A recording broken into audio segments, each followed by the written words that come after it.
चलिए बच्चों, आज की क्लास शुरुआत करते हैं। आप लोग का हमारे इस चैनल पर सभी का बहुत बहुत स्वागत है। चलिए बच्चों, हम जो चैप्टर देख रहे हैं, हमारा चैप्टर है विलयन, जो आपके यूपी बोर्ड एग्जाम्स का पहला चैप्टर है, जिसमें हम पिछले लेक्चर्स में प्रासरण दाब ज्ञात करने की विधियों में वर्कले हार्टले विधि को देखा था। प्रासरण दाब होता क्या है, इसके बारे में चर्चा किए थे। साथ में और भी बहुत सारे जितने भी टॉपिक्स बनते हैं उन सब के बारे में हमने पिछले लेक्चर्स में चर्चा किए हैं। अगर आप लोगों ने नहीं देखा है तो नीचे डिस्क्रिप्शन में प्लेलिस्ट मिल जाएगा, आप वहां जा करके आराम से सभी वीडियोस को देख करके अपने यूपी बोर्ड एग्जाम्स की तैयारी आप अच्छे से कर सकते हैं। चलिए बच्चों, आज की क्लास शुरुआत करते हैं। आज की क्लास में हम देखने वाले हैं राउल्ट का वाष्प दाब अवनमन नियम, ऐसे भी करके पूछा जाता है, या राउल्ट का नियम क्या है ये पूछा जाता है। और जब भी राउल्ट का नियम पूछा जाएगा तो एक बात ध्यान रखना, राउल्ट के नियम की सीमाएं भी अक्सर पूछा जाता है, और राउल्ट का नियम तथा अणुभार में क्या संबंध होता है, संबंध स्थापित कीजिए। यह आपके बोर्ड एग्जाम में पिछले साल जो है पूछा गया है, तो ये सब काफी ज्यादा इंपॉर्टेंट है। चलिए इन सब को हम बारी बारी इस वीडियो में समझने वाले हैं। आप लोग वीडियो के अंत तक बने रहिएगा, देखना अभी आपको अच्छे से समझ में आ जाएगा। एक बात आप ध्यान रखना, पिछला अगर आपका तैयार हो गया हो तो उसको बार बार रिवीजन करते रहिएगा। एग्जाम में आपको पेपर भी देना है, ऐसे नहीं कि एक बार तैयार कर लोगे धीरे धीरे भूल जाओगे, तो ऐसी गलती ना होने पाए। उसका रिवीजन आप अक्सर जो है बार बार लिखते रहिएगा और अपनी नोट्स स्वयं बनाइए। ऐसा नहीं कि दूसरों के चक्कर में रहिए, बना बनाया नोट्स लेकर के रखे रहो, कोई फायदा नहीं है। नोट्स अगर आप तैयारी कर रहे हो तो आप जिस भी लेक्चर्स को देखिए, आप आराम से उसका एक कॉपी पेन लेके बैठिए और हर एक कंटेंट को नोट करिए, उसका दोबारा जो है देखिए। ठीक है, ये सब करना आपका काम है। ये सब करोगे तो आपको अच्छे से तैयार हो जाएगा। तो चलिए समय न गंवाते हुए देखते हैं आज का टॉपिक। देखो भाई, सबसे पहले हम बात करेंगे कि ये वाष्प दाब क्या होता है। भाई हेडिंग हमारी है वाष्प दाब, वेपर प्रेशर। तो सबसे पहले आप विलयन पढ़ रहे हो तो विलयन में आप देखेंगे वाष्प दाब होता क्या है। देखो भाई, वाष्प दाब, देखो ये मान लीजिए, सपोज करिए ये हमारा विलायक, ये हमारा विलायक है। विलायक समझ, विलायक के स्थान पे आप जल समझ सकते हैं, वाटर। ठीक, ये हमारा विलायक है। अब विलायक क्या होता है, धीरे धीरे वाष्प बन के उड़ता है। क्या करता है, वाष्प वाष्पित होता रहता है ना, जल हमेशा जो है वाष्पित होता रहता है।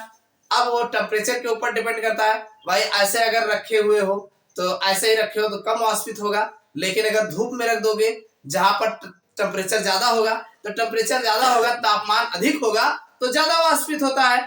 तो एक बात ध्यान रखना, ये जो जल होता है, ये जब वाष्पित होता है तो भाई जल जब वाष्पित होता है तो ये जल का वाष्प, भाई ये वाटर है, वाटर के ऊपर जल का वाष्प होगा।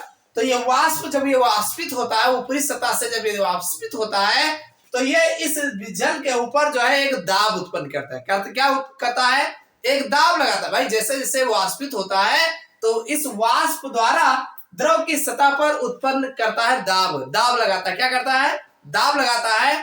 तो द्रव की सतह पर जलवाष्प यानी द्रव के वाष्प द्वारा उत्पन्न किया गया दाब ही द्रव का वाष्प दाब कहलाता है। समझ में आया नहीं भाई, द्रव के वाष्प के द्वारा द्रव की सतह पर उत्पन्न होता है जो दाब उत्पन्न होता है, उसी को द्रव का वाष्प दाब कहलाता है। हमने क्या लिखा है, किसी ताप पर हमेशा वाष्पित होता रहता है, कोई भी टेम्परेचर हो तो जल हमेशा जो है वाष्प बन के उड़ता रहता है। तो वही कहा गया, किसी ताप पर द्रव और उसकी वाष्प के मध्य, किसके मध्य, द्रव और उसके वाष्प। जैसे मान लो ये हमारा द्रव है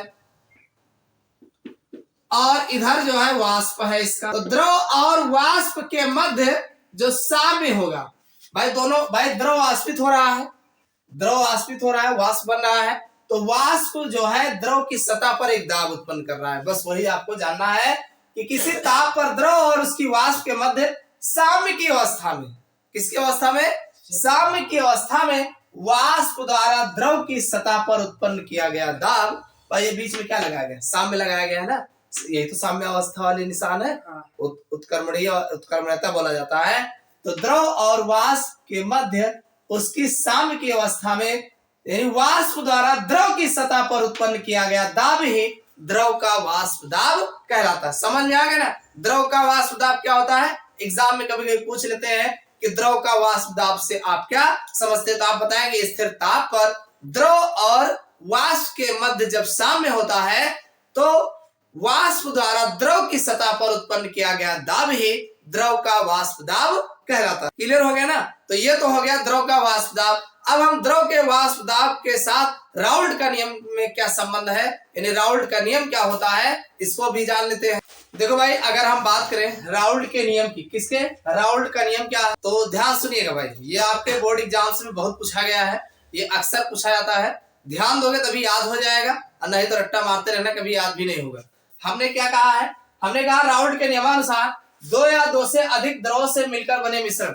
देखो राउल्ट का नियम हम सबसे पहले जो बताने जा रहे हैं, इसमें मान लीजिए आप जो विलयन बनाए हो, इसमें दो आपने लिक्विड लिया हो, यानी दो अलग अलग द्रवों को आपस में मिला करके आपने विलयन बनाया है। भाई विलयन क्या है, या तो ठोस को द्रव में घोल करके विलयन बनाया जाए, और या जो दो अलग अलग द्रव को आपस में मिला करके तब भी मिश्रण बनाया जा सकता है, विलयन बनाया जा सकता है। तो अब विलयन एक प्रकार का मिश्रण होता है, आपको पता है ना, समांगी मिश्रण को विलयन बोलते हैं। तो यहाँ पे वही कहा गया कि अगर आप दो द्रव को आपस में मिलाते हैं तो उस समय क्या होता है, तो उसी के बारे में यहाँ पर राउल्ट के नियम ने अपने नियम में दो द्रव के मिश्रण के बारे में ही राउल्ट का नियम सबसे पहले बताया गया। तो इसमें क्या कहा गया है, इसमें इन्होंने ये कहा कि दो या दो से अधिक द्रव से मिलकर बने मिश्रण, भाई दो या दो से अधिक द्रवों से मिलकर बने मिश्रण का निश्चित ताप पर, अब ऐसा नहीं टेम्परेचर बदलता रहे, निश्चित ताप पर मिश्रण का वाष्प दाब, जो मिश्रण बनाए हो मिश्रण का वाष्प दाब तथा उसमें उपस्थित प्रत्येक अवयव के आंशिक वाष्प दाबों का योग होता है। यानी जो हमारा मिश्रण बना होता है, उस मिश्रण का जो वाष्प दाब होता है, उसमें उपस्थित प्रत्येक अवयव के आंशिक वाष्प दाबों का योग होता है। नहीं समझ में आया? देखो मान लीजिए हमारे पास आप लिख सकते हैं, माना मिश्रण में A, B तथा C अवयव उपस्थित है। भाई हमारे पास मान लीजिए ये कोई मिश्रण है, अब इसमें जो है द्रव का मिश्रण है, इसमें क्या क्या मिला है, इसमें A और B और C तीन अलग अलग प्रकार के द्रवों को आपस में मिला करके हमने मिश्रण तैयार किया है। तो अब इसमें जो है माना मिश्रण में A, B तथा C अवयव उपस्थित है, यानी मिश्रण में द्रव अलग अलग द्रव उपस्थित है। तो मिश्रण का वाष्प दाब, भाई अगर मिश्रण का वाष्प दाब Pm हो तो भाई P जो है आपका वाष्प दाब होता है, m हमने मिश्रण के लिए प्रयोग किया है। तो यहाँ पर आपका Pm जो होगा बराबर भाई तीनों के आंशिक वाष्प दाबों का योग होगा। तो ये हो जाएगा P' plus P' plus P' होगा। ध्यान समझिएगा, हमारे पास एक तीन द्रव का मिश्रण है ABC, और तीनों के मिश्रणों का हम क्या निकाल रहे हैं, मिश्रण का वाष्प दाब निकाल रहे हैं। तो हमारा जो मिश्रण का वाष्प दाब, मिश्रण के लिए M प्रयोग किए, मिक्सचर के लिए M प्रयोग किए, तो मिश्रण का जो वाष्प दाब होगा उनमें उपस्थित प्रत्येक अवयव के आंशिक वाष्प दाबों का योग होगा। क्या होगा, आंशिक वाष्प दाबों का योग होगा। हमने यही तो लिखा है कि राउल्ट के नियमानुसार दो या दो से अधिक द्रवों से मिलकर बने मिश्रण का निश्चित ताप पर मिश्रण का वाष्प दाब, भाई मिश्रण का निश्चित ताप पर मिश्रण का वाष्प दाब तथा उसमें उपस्थित प्रत्येक अवयव के आंशिक वाष्प दाबों का योग होता है। भाई ये हमारा P' P' P' भाई A, B, C तीनों मिश्रणों के आंशिक वाष्प दाबों का, भाई तीनों को जोड़ लेंगे तो वही तो मिश्रण का होगा। जैसे मान लीजिए हमारे पास A है, B है, C है, तो सब क्या अलग अलग आंशिक वाष्प दाब होगा, और हमें पूरे मिश्रण का वाष्प दाब ज्ञात करना है, तो तीनों का आपस में जोड़ देंगे तो हम तभी तो मिश्रण का तैयार होगा। भाई तीनों के वाष्प दाबों को जब तक नहीं जोड़ोगे तब तक कैसे आपका वाष्प दाब पूरे मिश्रण का तैयार होगा। तो वही कहा गया कि अगर पूरे दो या दो से अधिक द्रवों को आपस में मिला दिया जाए, मिश्रण बना दिया जाए, तो मिश्रण का जो वाष्प दाब होगा उन तीनों अवयवों के आंशिक वाष्प दाबों का योग के बराबर होता है। कितनी बात क्लियर हो गई? तो यहां तक आपका हो गया।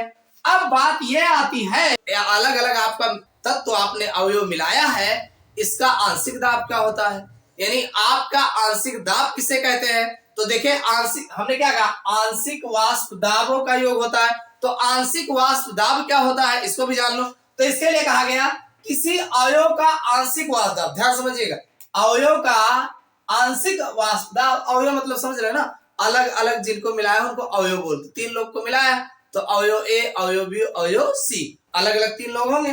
तो किसी अवयव यानी एक अवयव का आंशिक वाष्प दाब उस अवयव के शुद्ध अवस्था का वाष्प दाब, यानी उसका शुद्ध अवस्था का वाष्प दाब तथा उस अवयव के विलय के मोल प्रभाज, यानी उसमें जो विलय हमारा है उसका मोल प्रभाज के गुणज के बराबर होता है, यानी गुणज होता है। यानी यहाँ पर जो आपका P डैश ए जो आंशिक वाष्प दाब है, तो आंशिक वाष्प दाब जो होता है आप ऐसे लिख सकते हैं आंशिक वाष्प दाब, वाष्प दाब। भाई आंशिक वाष्प दाब अगर देखा जाए P डैश ए बराबर, तो ये शुद्ध अवस्था का वाष्प दाब, भाई P जीरो लगा दिया, मतलब इसमें कुछ मिला नहीं है, शुद्ध अवस्था का वाष्प दाब। तो भाई ए की बात कर रहे हैं तो ए लिख देंगे शुद्ध अवस्था का वाष्प दाब तथा इसके मोल प्रभाज के यक्ष जो लिखा गया है, यह मोल प्रभाज के लिए प्रयोग किया जाता है, मोल प्रभाज के गुणनफल के बराबर होता है। भाई अगर हम P डैश ए की बात करें आंशिक वाष्प दाब P डैश ए का शुद्ध अवस्था का वाष्प दाब और साथ में इसी का मोल प्रभाज यानी जो हमारा विलयन है इसके मोल प्रभाज के गुणनफल के दोनों के गुणज होता है, दोनों गुणज है कि नहीं इसके। इसी तरीके से अगर बी की बात करें तो P डैश बी की अगर हम बात करें तो भाई P0 इसका भी शुद्ध अवस्था का वाष्प दाब और इसके जो है मोल प्रभाज के गुणज के बराबर होगा। इसी तरीके से अगर हम P डैश सी की बात करें यानी आंशिक वाष्प दाब इसकी, तो यह हमारा P0 C हो जाएगा इंटू एक्स सी हो जाएगा, इसके मोल प्रभाज के गुणज के बराबर होता। तो पूरे मिश्रण का जो हमारा वाष्प दाब होगा अगर इसको उठा के इसी पे रख दिया जाए तो हमारा भाई P अगर देखा जाए तो P M जो है मिक्सचर के लिए प्रयोग किया गया है बराबर, इसको उठा के P डैश ए की जगह पे रखोगे तो हमारा P0A इंटू एक्स ए हो जाएगा plus P0B into x B हो जाएगा प्लस P0C इंटू एक्स सी हो जाएगा। तो मिश्रण के मोल प्रभाज को अगर देखा जाए तो इस तरीके से फार्मूला आपको देखने को मिल जाए। तो यहाँ पर हमने एक मिक्सचर बनाया है ए बी सी, 3 कंपोनेंट है, कंपोनेंट कहो अंग्रेजी में चाहे हिंदी में अवयव, तो 3 तरीके के अवयव हैं जिनको मिला के एक मिश्रण बनाया गया। अब आपसे पूछा जा रहा है कि इस मिश्रण का हमें पूरे का वाष्प दाब, तीनों जो मिलाए हो इसका वाष्प दाब बताइए। तो अब हमारे पास चारा काम है, हमारे पास पूरे मिश्रण का वाष्प दाब बताने का यही चारा है।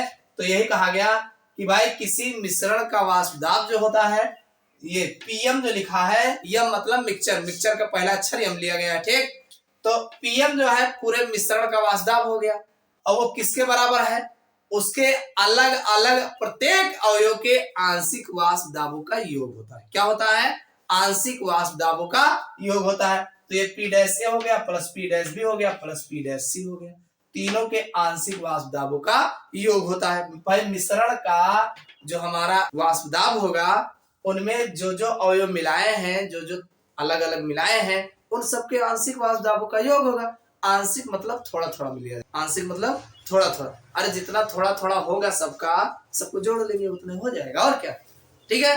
तो आंशिक वाष्प दाबों का योग। अब समस्या है कि अलग अलग आंशिक वाष्प दाब कैसे निकाला जाता है। तो देखो भाई ए कंपोनेंट मिलाया हो तो ए का जो आंशिक वाष्प दाब होगा वो P0A होगा इंटू एक्स ए होगा, यानी उसका शुद्ध अवस्था का वाष्प दाब और उसके जो मोल प्रभाज होंगे दोनों के गुणज के बराबर होता है। तो ये मोल फ्रैक्शन हो गया और शुद्ध अवस्था का वाष्प दाब दोनों के गुणन के बराबर होता है। ए का ऐसे बी का हो जाएगा, ऐसे सी का हो जाएगा और तीनों को उठा के जब इसी पे भाई इसकी जगह यहाँ पे इतना रख देंगे, इसकी जगह पे इतना रख देंगे, इसकी जगह पे इतना रख देंगे, तो यही फार्मूला निकल के आ जाएगा। हमने यही लिखा है मिक्सचर का वाष्प दाब उन सब के शुद्ध अवस्था का वाष्प दाब और उनके मोल प्रभाज के गुणज के सभी के योग के बराबर होता है। बस यही हो गया, आप समझ में आया। तो ये राउल्ट के नियमानुसार है, यानी राउल्ट ने कहा कि अगर हम 2 या 2 से अधिक द्रवों को आपस में मिलाते हैं तो उनका जो मिश्रण का वाष्प दाब होता है उन सब के अवयवों के वाष्प दाबों के योग के बराबर होता है। यही जो है राउल्ट का नियम कहते हैं, समझ में आया नहीं। अब ये आंशिक वाष्प दाब जो होते हैं अवयव का शुद्ध अवस्था में वाष्प दाब और साथ में उसके मोल प्रभाज के गुणनफल के बराबर होता है। समझ में आ गया? तो ये आपके राउल्ट का नियम जो है इस तरीके से दो द्रवों के बारे में बताया गया। समझ में आ गया होगा। देखो अगर हम बात करें राउल्ट के नियम के अनुसार वाष्प दाब का आपेक्षिक अवनमन क्या होता है, तो देखो ये भी आपके बोर्ड एग्जाम्स में पूछा जाता है कि वाष्प दाब के आपेक्षिक अवनमन से आप क्या समझते हैं, राउल्ट के नियमानुसार समझाइए। तो चलिए हम देख लेते हैं कि राउल्ट का वाष्प दाब अवनमन नियम क्या होता है, ऐसे भी पूछा गया है। तो देखो भाई इसमें कुछ नहीं है, राउल्ट के नियमानुसार अगर हम मान लीजिए ठोस को किसी द्रव में घोलते हैं और विलयन बनाते हैं तो इस पर क्या है, तो एक बात वाष्प दाब का आपेक्षिक अवनमन क्या होता है इसको भी आप जान लीजिए। देखो मान लीजिए कोई विलयन है, मान लीजिए भाई हमारा विलायक है, तो विलायक जो होता है तो विलायक का वाष्प दाब कुछ होगा। मान लीजिए विलायक का वाष्प दाब हमारा P0 है, भाई विलायक का वाष्प दाब P0 है।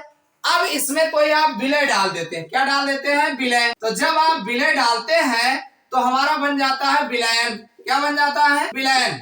भाई विलायक में आपने विलय डाल दिया तो हमारा विलयन बना।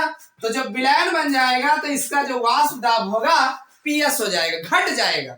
भाई विलयन बनने के बाद जो हमारा विलायक का वाष्प दाब होगा उससे घट जाएगा। क्यों घट जाएगा, क्योंकि जब कोई पदार्थ हम डाल देते हैं, सॉल्यूट डाल देते हैं, ठोस को डाल देते हैं, विलायक में डाल करके विलयन बना देते हैं, तो कुछ विलायक हमारा उसके जो बीच में जगह होती है, विलय के बीच में जगह होती है, उसी में बैठ जाता है। तो बैठने के बाद अब जितना उसका प्रेशर होगा उतने में काम नहीं करेगा, आपको और दाब बढ़ाने की आवश्यकता पड़ती है। तो इसीलिए इसका विलयन का जो हमारा वाष्प दाब होता है वो घट जाता है। तो अब शुद्ध का वाष्प दाब और जो हमारा विलयन का वाष्प दाब, इसका जो फार्मूला वाष्प दाब के अपेक्षिक अवनमन का आता है P0 माइनस PS अपान P0। यही जो है वाष्प दाब का आपेक्षिक अवनमन कहलाता है। क्या कहलाता है, वाष्प दाब का आपेक्षिक अवनमन कहलाता है। यानी जो शुद्ध अवस्था का वाष्प दाब होता है और जो विलयन के वाष्प दाब होते हैं, इनको दोनों को घटा करके हम अगर जो है शुद्ध अवस्था वाले वाष्प दाब से भाग दे देते हैं तो वाष्प दाब का आपेक्षिक अवनमन पता चल जाता है। समझ में आ गए? तो ये तो बात हो गई वाष्प दाब का आपेक्षिक अवनमन होता क्या है। भाई शुद्ध विलायक जो हमारा होगा उसका वाष्प दाब ज्यादा होता है, लेकिन जब विलयन बन जाता है तो उसका वाष्प दाब घट जाता है, तो घटना ही अवनमन कहलाता है। समझ में आ गया? राउल्ट के नियम के अनुसार अगर देखा जाए तो उन्होंने क्या कहा कि किसी विलयन का वाष्प दाब, मान लीजिए हमारा कोई विलयन है, इसका वाष्प दाब का आपेक्षिक अवनमन, यानी जो इसका वाष्प दाब का आपेक्षिक अवनमन है उसमें उपस्थित विलय के मोल प्रभाज के बराबर होता है, उसमें उपस्थित विलय के मोल प्रभाज के बराबर होता है। चलिए इसको हम सूत्र द्वारा देख लेते हैं, ध्यान समझिएगा। हमने आपको मोल प्रभाज बताया है ना, तो आप पहले से लिखिए, माना विलय का मूल, भाई विलय का मूल स्मॉल m तथा विलायक का मूल, भाई विलायक के मूल को हम कैपिटल M मान लेते हैं। बात सही है ना? भाई विलय का मोल स्मॉल m और विलायक का मोल कैपिटल M, कुल मोल n प्लस m, कुल मोल क्या हो जाएगा, n प्लस कैपिटल M। तो अगर हम विलय का मोल प्रभाज बताएं तो विलय का मोल प्रभाज, तो भाई विलय की मोल प्रभाज की बात करें तो विलय हमारा स्मॉल n है, तो स्मॉल n ऊपर चला जाएगा, स्मॉल n अपान small n plus capital M, यही तो विलय का मोल प्रभाज होगा। अब ध्यान सुनिए, माना शुद्ध विलायक का वाष्प दाब बराबर P0, हमने P0 इसलिए लिखा है, 0 इसलिए लगा, कुछ मिलाया नहीं है, ठीक। तथा विलयन का वाष्प दाब, भाई विलयन की बात कर रहे हैं तो हमारा PS हो जाएगा। भाई विलयन का वाष्प दाब PS, यस हमने लगाया है सॉल्यूशन के लिए ना, तो आप लिख सकते हैं तो वाष्प दाब का आपेक्षिक अवनमन। अब बात करें अगर वाष्प दाब का आपेक्षिक अवनमन तो क्या हो जाएगा, भाई P0 माइनस PS अपान P0, यही वाष्प दाब का अपेक्षिक अवनमन हो जाएगा। तो अब अगर हम राउल्ट के नियमानुसार बात करें तो आप लिख सकते हैं, अतः राउल्ट के नियमानुसार, भाई राउल्ट का नियम क्या कह रहा है, राउल्ट का नियम कह रहा है कि किसी विलयन का वाष्प दाब का अपेक्षिक अवनमन, भाई जो हमारा विलयन है इसका वाष्प दाब का जो अपेक्षिक अवनमन है विलय के मोल प्रभाज के बराबर होता है, तो वही हमें लिखना है। तो यह हमारा हो जाएगा P0 माइनस PS अपान P0, भाई वाष्प दाब का अपेक्षिक अवनमन और विलय के मोल प्रभाज यानी n प्लस कैपिटल N, यही विलय के मोल प्रभाज के बराबर होता है। आपको यही बताना है राउल्ट के नियमानुसार किसी विलयन के वाष्प दाब का अपेक्षिक अवनमन विलय के मोल प्रभास के बराबर होता है। यही जो है राउल्ट के वाष्प दाब का अवनमन नियम कहलाता है। समझ में आएगा नहीं? याद हो जाएगा, कोई दिक्कत तो नहीं है ना। किसी विलयन का वाष्प दाब का अपेक्षिक अवनमन विलय के मोल प्रभास के बराबर होता है। तो पहले आप विलय के बारे में बता दीजिए। माना विलय का मोल n है, विलायक का मोल कैपिटल N है, कुल मोल n प्लस n होगा, तो विलय का मोल प्रभास ये बन जाएगा। इसी तरीके से विलायक के अगर हम बात करेंगे तो शुद्ध विलायक का हमारा वाष्प दाब P0, विलयन का वाष्प दाब PS, तो वाष्प दाब का अपेक्षिक अवनमन P0 माइनस PS अपान P0। तो राउल्ट के नियमानुसार ये फार्मूला आपको देखने को मिल जाएगा। समझ में आ गया ना? चलिए अब हम जो है इनकी कुछ सीमाएं हैं राउल्ट के नियम की, इसको भी जान लेते हैं। देखो भाई, जब भी राउल्ट का नियम पूछा जाता है तो उसके साथ इसकी सीमाएं जरूर पूछा जाता है, इसको ध्यान रखिएगा। तो 3 सीमाएं हैं, इसको ध्यान रखिए।